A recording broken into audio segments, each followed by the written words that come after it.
Everyone, tarot with M Singh में ma'am Singh आप सभी का बहुत बहुत स्वागत करती हूँ।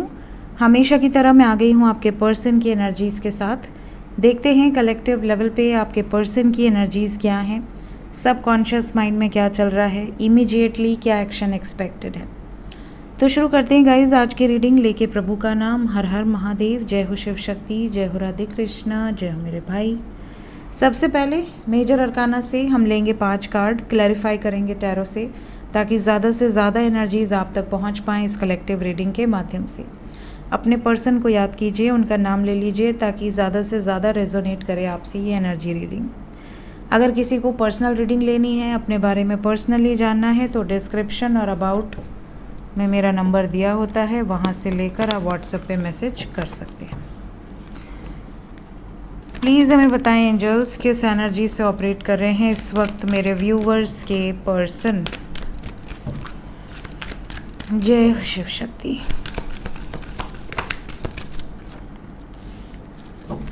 Tower and empress together.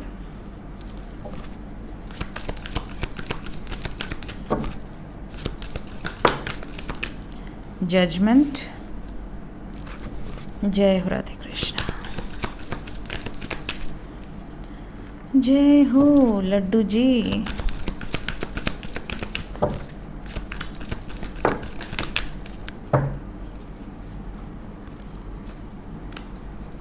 Bottom of the deck से है हमारे पास जस्टिस। आज 5 से ज़्यादा कार्ड्स आए हैं, हमारे पास 6 कार्ड्स आए हैं, तो हम 6 कार्ड को लेंगे।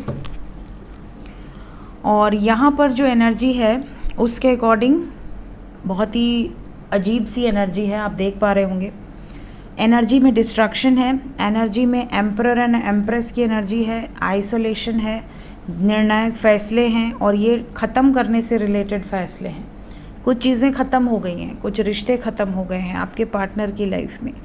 आज का दिन थोड़ा सा हेवी है उनके लिए, गुस्सा बहुत तेज़ होगा, जजमेंटल होंगे, छोटी छोटी बातों को बहुत सीरियसली ले लेंगे, छोटी छोटी बातों पे बहुत जल्दी एक्शन या रिएक्शन देंगे।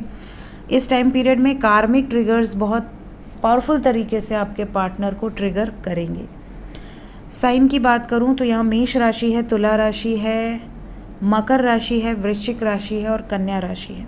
आपके पार्टनर का सन साइन, मून साइन या असेंडेंट हो सकता है। बाकी सभी राशियाँ all science, reading all science के लिए होती है, तो दूसरे डेक से निकल कर आएंगी। मैंने मेजर अरकाना से जो राशियां हैं सिर्फ वही आप तक पहुंचाई हैं। क्लैरिफाई करें एंजल्स, इतनी हैवी एनर्जी क्यों आई है आज। सबसे पहले टावर को मेजर अरकाना में टावर के बाद एम्प्रेस आया है और यहाँ से मेंटल कॉन्फ्लिक्ट आया है। आपके पार्टनर किसी बोझ से मुक्ति चाहते हैं और उसी को ख़त्म करने की एनर्जी है। क्यों आया है एम्प्रेस का कार्ड। ये बहुत दुखी हैं थर्ड पार्टी सिचुएशन में, हार्ट ब्रेकिंग एनर्जी है और ये होपफुल हैं कि जो भी हो रहा है वो अच्छे के लिए हो रहा है। ये रोज़ रोज़ के सफरिंग से परेशान हो चुकी हैं या परेशान हो चुके हैं। तो यहाँ पर कुछ बड़े स्टेप्स लिए जा रहे हैं। कुछ लोगों के पार्टनर के पेरेंट्स की हेल्थ ख़राब हो सकती है या आप दोनों के बीच में जो भी थर्ड पार्टी है उसकी हेल्थ काफ़ी ज़्यादा ख़राब सुनने में आ सकती है।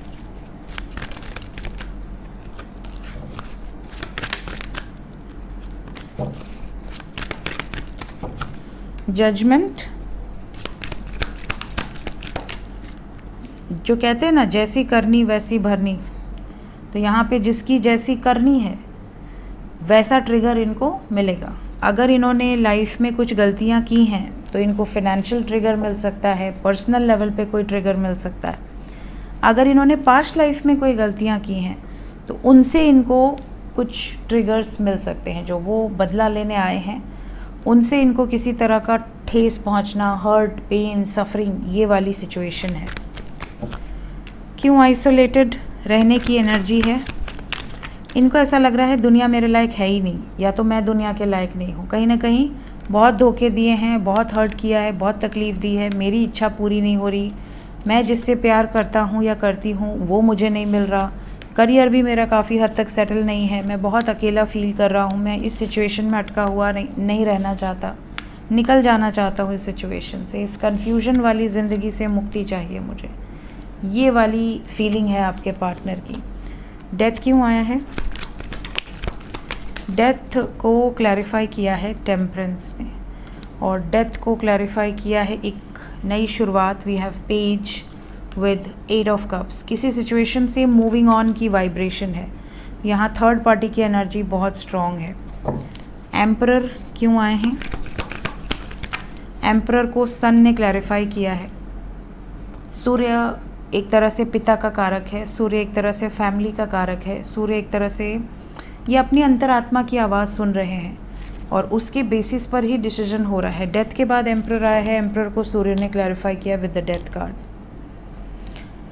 कुछ लोगों के पार्टनर की ये भी सिचुएशन है कि आपके पार्टनर की फैमिली में कोई अथॉरिटी फिगर की मृत्यु हो चुकी है, जैसे उनके पिताजी की मृत्यु हो गई हो या उनके बड़े भाई, कोई ऐसा हो जो कि उनके ऊपर था और वो अब नहीं है।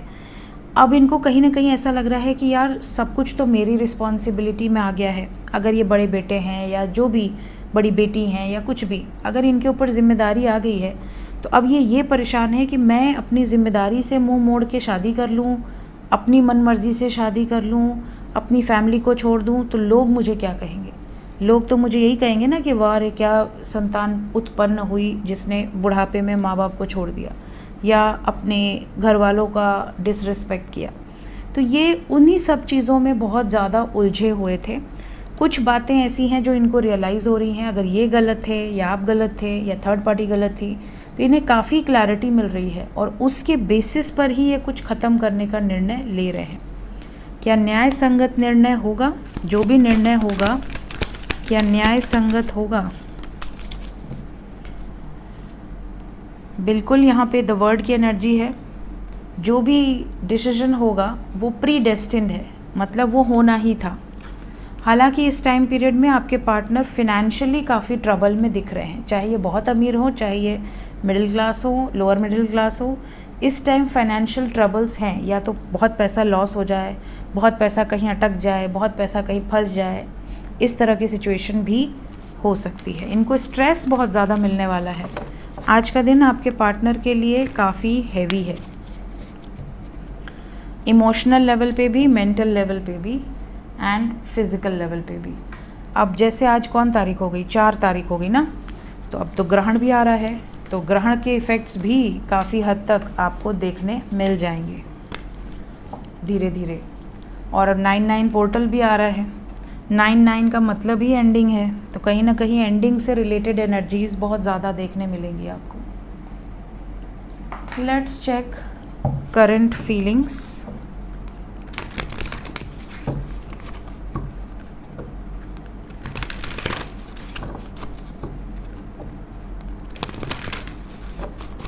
आपके पर्सन की current feelings.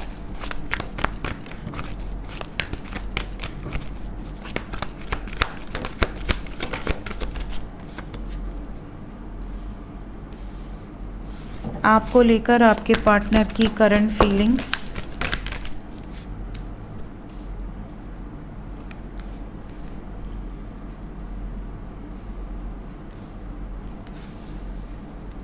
Bottom of the deck है डोर टू रोमांस।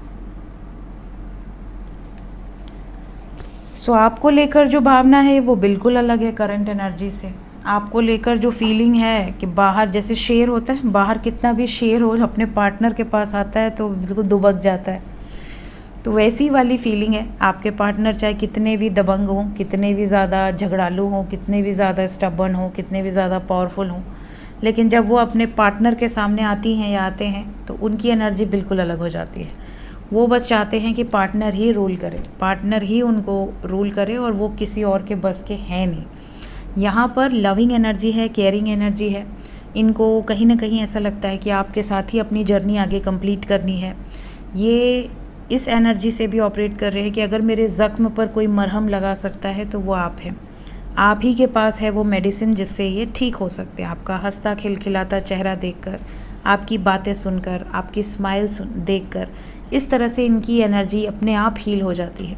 इनको ऐसा लगता है कि इनके दिल की चाबी आपके पास है और आप ही ऑपरेट कर सकते हो। कहीं ना कहीं कुछ प्रॉब्लम्स ज़रूर हैं, क्योंकि यहाँ सोलर प्लेक्सस की एनर्जी है। कहीं ना कहीं कुछ ब्लॉकेजेस ज़रूर हैं जिसकी वजह से दूरियां हैं, डिस्टेंस है।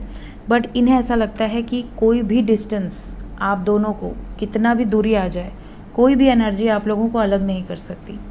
सो इस तरह की वाइब्स है, आपकी केयर करना चाहते हैं, आपको प्रोटेक्ट करना चाहते हैं, आपके साथ अपनी ज़िंदगी में आगे बढ़ना चाहते हैं। बहुत ज़्यादा इस वक्त सोच रहे हैं, सबकॉन्शियस की एनर्जी में आपको लेकर थॉट प्रोसेस बहुत स्ट्रॉन्ग है। देखते हैं इमीडिएटली क्या एक्शन एक्सपेक्टेड है। सबसे पहले जो लोग नो कांटेक्ट में हैं, नो कांटेक्ट वालों के लिए गाइडेड मैसेज क्या है।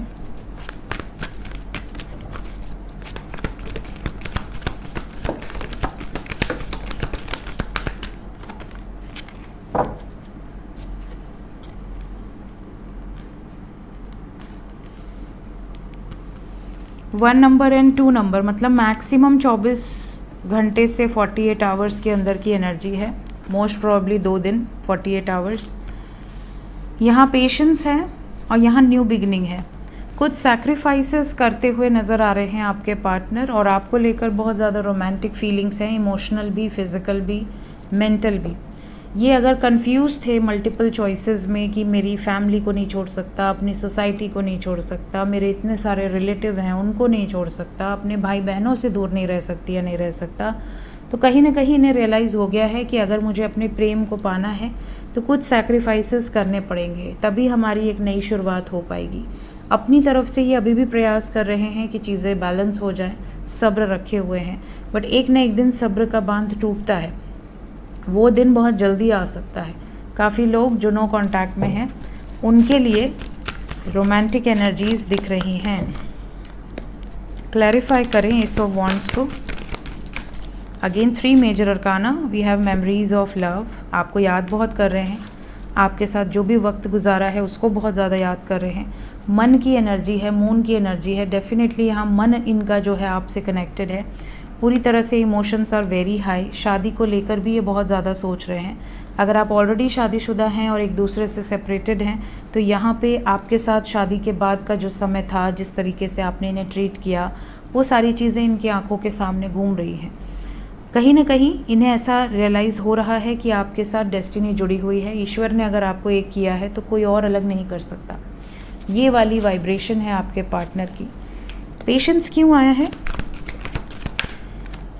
अभी इमोशनली काफ़ी अपसेट रह रहे हैं आपके पार्टनर, और रहने वाले हैं कुछ टाइम पीरियड तक, लेकिन जजमेंट आपके फेवर में होगा। तो अभी थोड़ा सा हेवी एनर्जी है, क्योंकि फैमिली के अगेंस्ट या अपनों के अगेंस्ट इन्होंने कुछ निर्णय लिए हैं, जिसकी वजह से अगर अभी आपसे बातचीत नहीं हो रही है तो थोड़ा सा सब्र रखिए। वाइब्रेशंस के अनुसार बहुत सारे लोगों का 2 दिन के अंदर यूनियन एक्सपेक्टेड है। देखते हैं जो लोग कांटेक्ट में हैं, जो भी लोग कांटेक्ट में हैं उनके लिए गाइडेड मैसेज क्या है।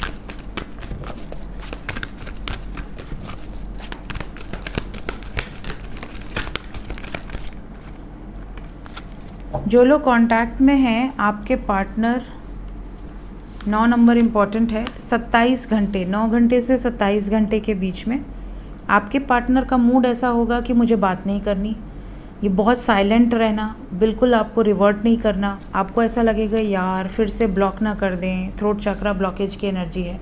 एक दूसरे से क्लियर कम्युनिकेशन नहीं हो पाएगी, एक दूसरे से खुलकर एक्सप्रेस नहीं कर पाएंगे, कुछ चीज़ें छुपा ले जाएंगे, इस तरह की चीज़ें होंगी।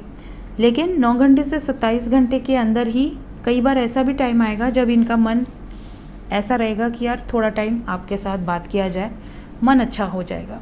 उस समय अगर ये आपसे कम्युनिकेट करने आएंगे और आप मुंह फुलाकर बैठे रहेंगे कि मुझे कुछ बता नहीं रहा, मुझे रिप्लाई नहीं कर रहा है एंड ऑल, तो वहाँ पर प्रॉब्लम होगी। तो आपको इनको सब्र के साथ पेशेंटली टाइम देना है। बहुत जल्दी जो लोग कांटेक्ट में हैं उनका समय आ चुका है। We have hierophant with ace of pentacles with mother Gaia's energy. यहाँ बहुत सारे लोगों का यूनियन एक्सपेक्टेड है और बहुत जल्दी एक्सपेक्टेड है। परमानेंट यूनियन की बात कर रही हूँ, स्ट्रॉन्ग कमिटमेंट यहाँ दिख रहा है।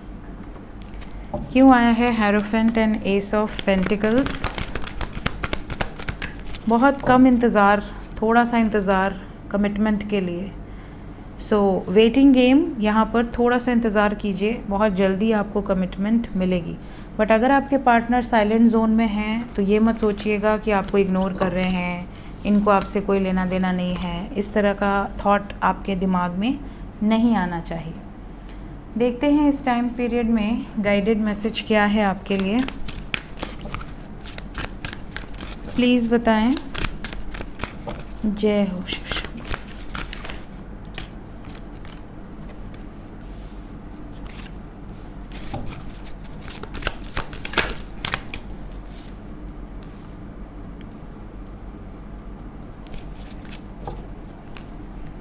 यहाँ पर आपके लिए सबसे पहला गाइडेड मैसेज है, लव एंड हार्मोनी अवेट। जब हम किसी से प्रेम करते हैं तो हम उसका इंतज़ार कर सकते हैं। प्रेम का सही अर्थ अगर कहा जाए तो वो एक तो अनकंडीशनल होता है, उसमें कोई कंडीशंस नहीं होती कि तुम मुझे बदले में प्यार करो या तुम मेरे बन के रहो, तुम किसी और की तरफ देखो भी मत, किसी और से दोस्ती मत रखो। ये प्यार नहीं है, ये तो आप एक बाउंडेशन में आप उसको डाल रहे हैं। प्रेम अनकंडीशनल है कि मुझे तुमसे प्यार है, तुम्हें मुझसे हो या ना हो। और वो लोग बहुत लकी होते हैं जहाँ पे आपको भी उनसे प्रेम है, उन्हें भी आपसे प्रेम है, और आपकी तरफ से अनकंडीशनल है और उनकी तरफ से एक लॉयल्टी है, एक डेडिकेशन है, एक शिद्दत है प्रेम में कि हाँ ये मेरी है या ये मेरा है। वो प्रेम की तो लेवल ही अलग है। एक दूसरे के लिए दोनों के दिल में रिस्पेक्ट है, दोनों के दिल में प्रेम है। कुछ प्यार ऐसे होते हैं जो अनकंडीशनल होते हैं, विदाउट एनी एक्सपेक्टेशन। उनको ये भी एक्सपेक्टेशन नहीं है कि सामने वाला आए, मुझसे शादी करे, मुझे कमिटमेंट दे। वो बस चाहते हैं वो खुश रहे, वो हैप्पी रहे। वो खुश होता है तो आपको खुशी मिलती है। ये अलग लेवल का प्यार है। तो प्यार जो है उसमें इंतज़ार बहुत इम्पॉर्टेंट चीज़ है। अगर सच्चा प्यार कहा जाए तो उसमें इंतज़ार रहता ही रहता है, भले 4 साल हो, 10 साल हो, 5 साल हो, बट इंतज़ार में जो मज़ा है वो मिलने के बाद तो बिल्कुल नहीं है। तो कहीं ना कहीं इंतज़ार में अलग ही एक मज़ा होता है। तो यहाँ पर आपको कहा जा रहा है कि आपकी जो लव लाइफ है उसमें आपने बहुत इंतज़ार किया है, अब आपको आपके रिलेशनशिप की जो ब्लेसिंग है वो भोलेनाथ की तरफ से मिलने वाली है। सेकंड मैसेज आपके लिए है यहाँ पर कि अगर आप में से कई लोग ऐसे हैं जो धोखा खा चुके हैं, जिनका ब्रेकअप हो चुका है, जिनका डिवोर्स हो चुका है, या अगर आपका कोई रिश्ता टूट चुका है पूरी तरीके से, अब आप इस दुविधा में हैं कि अब मैं नई शुरुआत करूं या नहीं करूं, या फिर मैं पास्ट से निकल ही नहीं पा रही या निकल ही नहीं पा रहा, मैं उसे भूल ही नहीं पा रही या भूल ही नहीं पा रहा। ऐसी सिचुएशन में आपको हमेशा अपने ईष्ट को याद करना चाहिए। जब भी आप नई शुरुआत की सोचते हैं तो आपको हमेशा विघ्नहर्ता गणेश जी का ध्यान करना चाहिए। गणेश जी जो हैं उन्होंने अपने लाइफ में छोटे से बच्चे थे तभी उनका सर कट गया, भोलेनाथ ने सर काट दिया। और भोलेनाथ कुछ भी काम बिना किसी रीज़न के नहीं करते, तो उसके पीछे भी बहुत सारे कारण होते हैं। लेकिन जो भी है उन्होंने अपनी लाइफ में इतना सब कुछ सहा, उसके बाद वापस से एक नई शुरुआत की अपने नए पर्सनालिटी के साथ, और साथ ही साथ उन्होंने गणों का उनको पूरा डिपार्टमेंट दिया गया कि आप सभी गणों के जो हैं कंट्रोल करने वाले हैं गणेश जी को। और गणेश जी जो हैं वो इसीलिए उनको दुर्वा भी चढ़ाया जाता है क्योंकि वो जितने विघ्न हरते हैं तो उनका सारा विघ्न हरने के बाद उसको पचा ले जाएं, उनको अंदर तकलीफ़ ना हो। तो गणेश जी जो हैं एक नई शुरुआत के कारक माने गए हैं कि कोई भी पूजा पाठ बिना गणेश जी के आराधना के आप शुरू नहीं कर सकते। तो यहाँ पर आपको कहा जा रहा है कि एक नई शुरुआत कीजिए, एक फ्रेश स्टार्ट लीजिए और गणेश जी का नाम लेकर शुरू हो जाइए। अपने जीवन में आगे बढ़ने की कोशिश कीजिए, पुरानी चीज़ों को भूल जाइए। समझ लीजिए कि कोई आपका कर्म था जो आपने पूरा कर दिया, आपने एक मिशन कंप्लीट कर दिया, ठीक है। अब आगे अपने बाकी मिशंस पर भी फोकस कीजिए कि अभी आगे क्या है और ले आओ, क्या क्या है मेरी थाली में, सब हम खा जाएंगे। तो आप खाते जाइए और रिलीज़ करते जाइए। कर्मा भी ऐसे ही है, आपकी ज़िंदगी में आता जाएगा, आपको उसको फेस करना है और रिलीज़ करना है। नेक्स्ट यहाँ पर है डेडिकेशन। भोलेनाथ आपसे कह रहे हैं कि अगर आप कोई भी कार्य करते हैं, अगर आप उसके लिए कंसिस्टेंट हैं, डेडिकेटेड हैं, तो आपका वो कार्य असफल हो ही नहीं सकता। अगर आप डेडिकेटेड हैं, जैसे कि अगर आप भक्ति भी कर रहे हैं तो आप अपने प्रभु के प्रति डेडिकेटेड रहने चाहिए। जब आप डेडिकेटेड रहते हैं कि हाँ मुझे विश्वास है, मेरे साथ अच्छा हो रहा हो, मेरे साथ बुरा हो रहा हो, अच्छा हो रहा है तो भक्ति करे और बुरा हो रहा है तो कहते हैं भगवान तो है ही नहीं, भगवान ने तो कुछ किया ही नहीं, भगवान मेरे साथ थे तो मेरे साथ बुरा कैसे हुआ। अरे काहे नहीं होगा, जो हम अपने कर्म लेकर आए हैं वो तो भाई कर्म क्लिंस करेंगे ना। तो भगवान आपके साथ अच्छा ही करेंगे या भगवान आपके साथ बुरा करेंगे, तो भगवान क्यों करेंगे? भगवान ने आपको कहा है कि आपके कर्म करेंगे, अच्छा या बुरा। कोई ग्रह खराब नहीं होता। लोग ग्रहों के ऊपर बिल फाड़ देते हैं, अरे हमारा तो राहु खराब है, अरे हमारा तो केतु खराब है, अरे शनि खराब है, अरे शनि की दृष्टि है। अरे भाई अगर तुम्हारे कर्म अच्छे हैं तो तुमको कोई भी ग्रह नेगेटिव रिजल्ट नहीं दे सकता। बट अगर आपके कर्म में कुछ है कमी तो आप उसके लिए रेडी रहो ना कि हाँ ठीक है, उस ग्रह की दशा आएगी, उस ग्रह की अंतर्दशा आएगी, ये होगा वो होगा, हम फेस करेंगे। ठीक है, जो भी चैलेंजेस होंगे हम फेस करेंगे, बट हम अपने प्रभु के प्रति, हम अपने कार्यों के प्रति, हम अपने रिश्ते के प्रति, हम अपने हर सिचुएशन में डेडिकेटेड रहेंगे। तो जो इंसान डेडिकेटेड रहता है उसके ऊपर अपने ईष्ट की कृपा, अपने पितरों की कृपा, अपने कुल देवी की कृपा, देवता की कृपा हमेशा बरसती है। लास्ट मैसेज है यहाँ ओम। ओम पर मैंने आपको बहुत बार बोला है कि ओम में जो शक्ति है, हर मंत्र के आगे ओम लगता है। तो ओम जो है ये यूनिवर्सल साउंड है, ये बहुत पावरफुल साउंड है। इवन नासा ने जो रिसर्चेस किए हैं, सूर्य की आवाज़ और भी कई ग्रहों की आवाज़, तो कहीं डमरू की आवाज़ आती है, कहीं पे ओम की आवाज़ आती है। तो ये जो है ये यूनिवर्सल साउंड है। जब आप इसको जप करते हैं इसका, तो यूनिवर्स से आप कनेक्ट हो जाते हैं और इतना स्ट्रॉन्ग कनेक्शन बनता है कि यूनिवर्स आपको सुनती है, यूनिवर्स आपको रिप्लाई करती है। और रिप्लाई कैसे करती है ये कई बार मैंने डाला हुआ है अपने मिस्टिकल एक्सपीरियंसेस में, प्लेलिस्ट में। तो किसी भी चीज़ को आप जुटला नहीं सकते। पावर को अगर आपको एक्सपीरियंस करना है तो उसके लिए डेडिकेटेड रहिए। सो ये थी गाइस अभी इस वक्त की एनर्जी रीडिंग। मिलते हैं नेक्स्ट रीडिंग में। Till then take care, bye bye.